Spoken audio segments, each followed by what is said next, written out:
भारत जोड़ो यात्रा को अभी तक आपने किस तरह से देखा है? मणिपुर से नागालैंड, मेघालय, असम वगैरह होते हुए अब पश्चिम बंगाल में दाखिल हो चुकी है।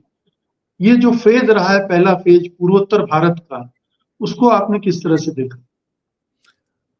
मैं मानता हूं कि संघर्ष का फेज रहा है, और खास करके असम जब यात्रा ने एंटर की तो वहां पर वहां की के शासन ने बहुत तरह की बाधाएं उपस्थित की हैं।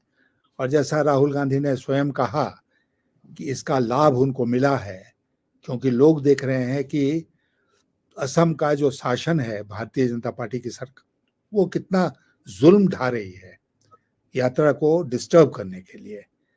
और इसका लोगों के ऊपर देश भर में, न केवल असम में, देश भर में, जहां तक कांग्रेस पार्टी का सवाल है, सकारात्मक प्रभाव पड़ेगा।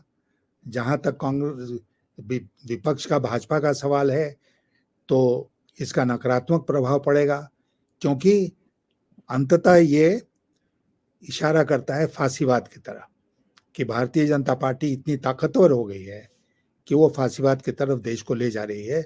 और देखिए राहुल गांधी के साथ उन्होंने असम में क्या क्या नहीं किया। तो इसलिए अच्छा, दूसरी बात मैं आपसे यहाँ पर ये कहना चाहूँगा कि मुझे बहुत निराशा होती है कभी कभी कि पिछले 10 वर्षों में बहुत सारे मुद्दे आए, लेकिन विपक्ष कोई भी बड़ा आंदोलन खड़ा नहीं कर पाया। किसानों ने किया, लेकिन विपक्ष ने नहीं किया।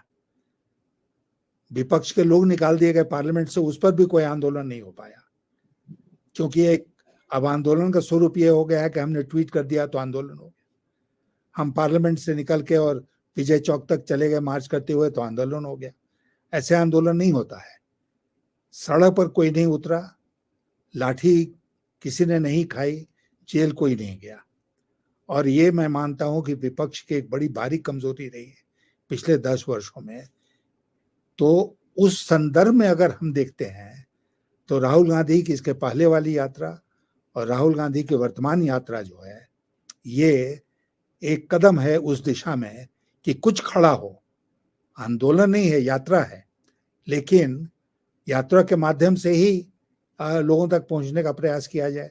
आंदोलन के माध्यम से नहीं पहुंच सकते हैं तो। लेकिन असम में यह आंदोलन बन गया क्योंकि सरकार ने ज्यादती शुरू कर दी।